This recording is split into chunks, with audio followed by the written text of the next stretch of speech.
realismo pesimista. Para que hoy tenemos dos ponencias. La primera va de la mano del compañero Jeffrey Arrieta con su ponencia titulada Desesperanza salomónica y el absurdismo de cambio. Vivir contemplando el absurdo o rendirnos a la eternidad. Bueno, te recuerdo, compañero, que tienes 20 minutos para tu sustentación y procederemos con 10 minutos de preguntas y respuestas. Adelante. Agradecería que faltando 5 minutos me lo notificaras. Claro.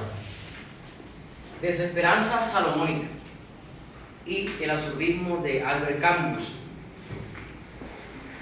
Contemplar el absurdo o rendirnos a la eternidad. Como bien saben o escucharon, soy Jeffrey Arrieta Mesa, estudiante de licenciatura en Literatura y Lengua Castellana de la Universidad del Magdalena. Quiero compartir un tanto interesante, un paralelismo textual, temático y de algún modo interpretativo que estos dos autores tienen referente a la vida. Pero antes hay que dejar en claro la distancia que los separa y las culturas que les atañen propiamente.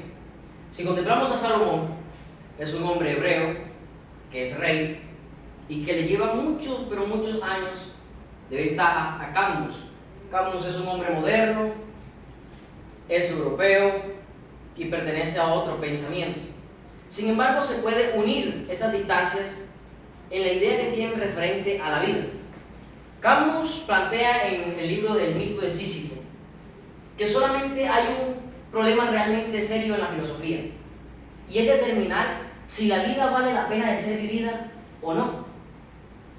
Por otro lado, Salomón en Eclesiastés se plantea qué sentido tiene la existencia o cuál es el afán, cuál es el resultado de toda la faena con que el hombre trabaja de día y de noche. ¿Cuál es su parte? Aquí, si ven, el contenido es el mismo, pero cambia el ropaje o la enunciación del problema filosófico. Quiero que hagamos cierto paralelismo en las semejanzas que tienen. Luego contemplaremos que ellos toman rutas distintas para la respuesta a esta pregunta. La posible esencia significativa de la vida humana. Volvió, por tanto, a desesperarse mi corazón acerca de todo el trabajo en que me afané y en que había ocupado debajo del sol mi sabiduría. De Salomón. Eclesiastés. Camus, por su parte, dice: lo que yo no comprendo carece de razón. El mundo está poblado de esas irracionalidades.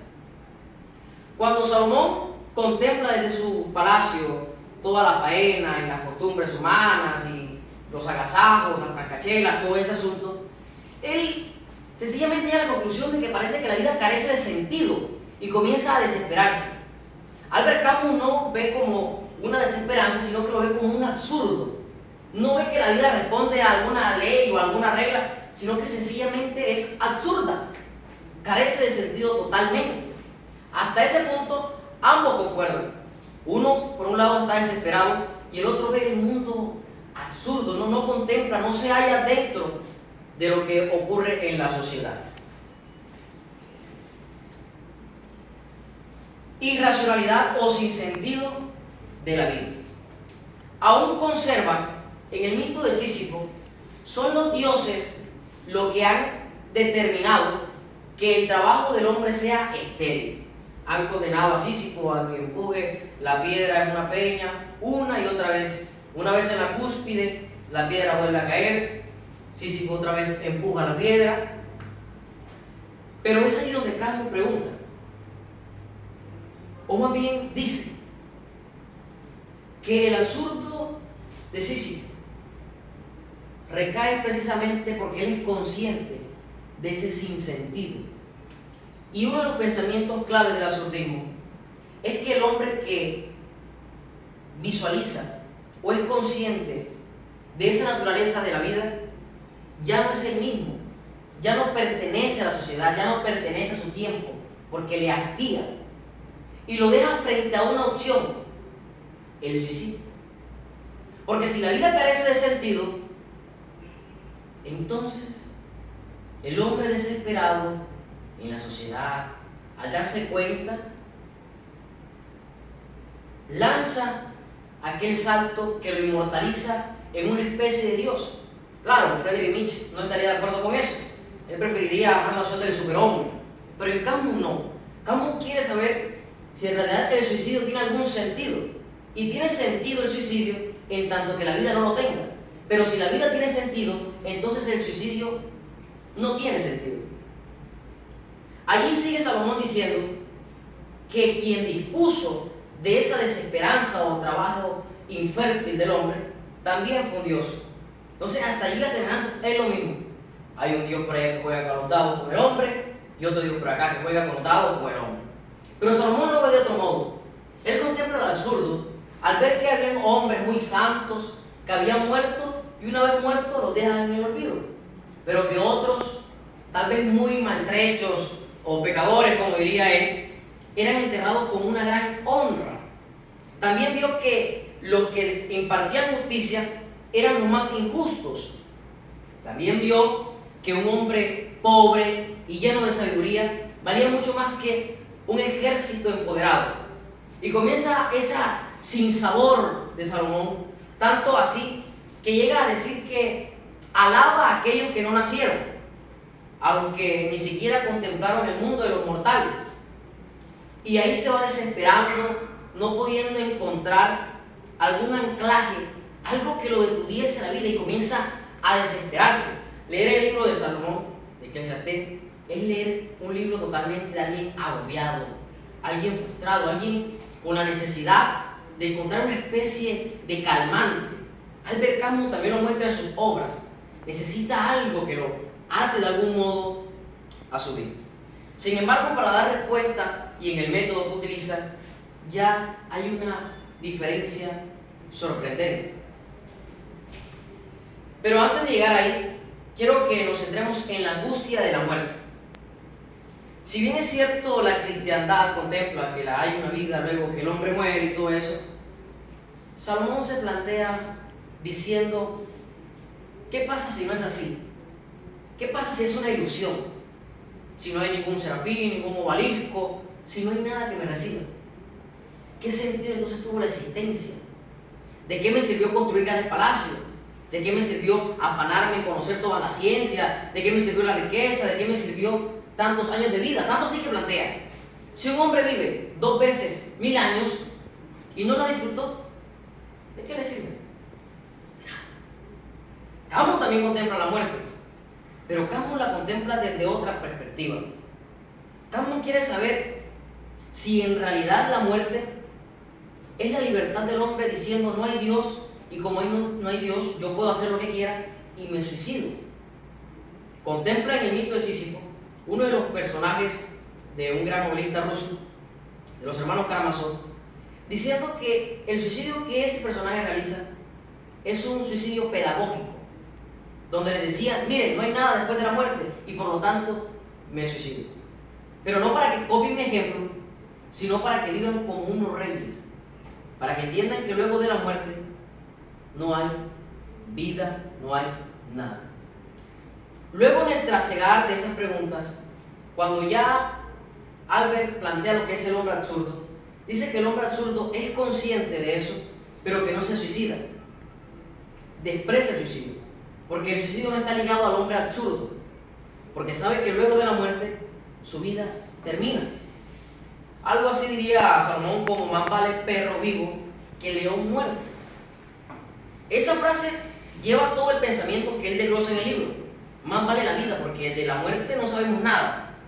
Entonces le está obviando el asunto de que él se va a morir, que se ve viejo, y entonces dicen: ¿de qué sirvió todo esto? Aquí las divergencias. Mientras que Albert Camus utiliza como método la filosofía, y la respuesta es la rebelión a ese hombre absurdo, esa rebelión que dice: acepto que la vida carece de sentido, la asumo, soy responsable de mis actos, no me refugio en el cerco de la razón eterna de algún ser, sino que acepto que la vida no tiene sentido y la vivo bajo el absurdo, pero la vivo. Salomón la contempla desde la religión.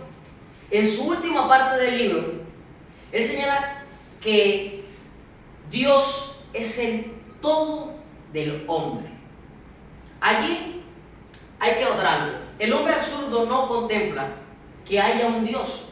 Él desprecia, por lo tanto, algún ser sublime. Así lo plantea Albert Camus. Dice que el hombre que está desesperado por la vida, buscando el sentido, pero que luego se refugia en Dios, es un existencialista. Pero un absurdista no. Porque el existencialista está preocupado por su existencia, está preocupado por su vida, pero al final se refugia en Dios. Por eso a Kierkegaard lo ubica en ese lugar, mientras que a Friedrich lo pone en otro. Salomón, al intentar refugiarse en ese Dios, ya llega el calmante a su corazón, ve que la vida no tiene sentido, acepta que no tiene sentido, pero porque Dios lo ha determinado así, y como lo ha determinado así, y él no puede cambiar eso, lo acepta y se entrega, se rinde. Camus no. Camus sigue angustiado, y el suicidio sigue siendo una opción para aquellos que contemplan la vida como un absurdo, pero que no se rebelan a esa especie de naturaleza. Y Camus plantea algo diciendo que muchas veces se piensa que la felicidad nace forzosamente del descubrimiento del absurdo, pero él dice que a veces ocurre que el sentimiento del absurdo nace de la felicidad. Es decir, el hombre no es absurdo porque es feliz, sino que es feliz porque es absurdo. Y él lo explica del siguiente modo. Un hombre se levanta a las 4 de la mañana, toma el tranvía, toma el desayuno, trabaja, luego toma nuevamente el tranvía, va a su casa, se duerme, a la mañana siguiente se levanta, toma el tranvía, toma el desayuno, trabaja y así sucesivamente. Una vida que no tiene sentido, pero que si ese hombre le pica el aguijón de que la vida no tiene sentido, rechazará por lo tanto esa rueda de Sísifo que empuja y cae, que empuja y cae. Cuando el hombre es consciente de eso, entonces es allí cuando la primera opción es suicidio. No tiene sentido, todo muere. El otro silogismo es: si la muerte es el fin y nada hay después de la muerte, luego la muerte da sentido a la vida. Y esta premisa de que la muerte da sentido a la vida es desglosada a lo largo de toda la obra de Albert Camus, señalando que el hombre actual, el hombre moderno, no acepta como Friedrich, el superhombre, como ya lo señalaba, sino que en realidad es el hombre queriendo ser Dios, pero no Dios queriendo ser hombre. Y otra de las frases que utiliza es: si Dios no existe, entonces todo está permitido. Y más adelante dice: si Dios no existe, entonces es necesario crearlo. Pero como no puede existir, entonces ¿dónde queda el hombre? Entonces estos dos autores se refugian, uno por un lado en esa eternidad, otro rechaza esa eternidad, pero se revela y dice: no, aunque no haya eternidad, la vida debe ser vivida porque es la única que hay. Pero la pregunta sigue siendo vigente, sigue estando: ¿tiene sentido la vida? ¿Acaso es una sin razón? ¿Vale seguir viviendo la vida a pesar de que es un absurdo? ¿O por el contrario hay que renunciar a ella? Por eso el título: o se vive sabiendo que la vida es un absurdo y se contempla ese absurdo una y otra vez y se soporta, o por el contrario aceptamos que la vida es un absurdo y nos refugiamos en la eternidad, nos refugiamos en un Dios, allí pensando tal vez que Él nos salvará, nos alimentará o saciará de algún modo el malestar. Curiosamente, ya citando para cerrar a un novelista colombiano que murió a los 24 años por suicidio, Andrés Caicedo, parece que este aguijón lo tenía, dado que en una de las cartas que da a su madre dice que nadie quiere a los hombres, a los niños grandes, que 24 años ya era mucho, y decide quitarse la vida a razón de ese sinsentido, ese sinsabor, y lo plasma en la obra Viva la música. Entonces hay que pensar: ¿tiene sentido la existencia o no? Muchas gracias.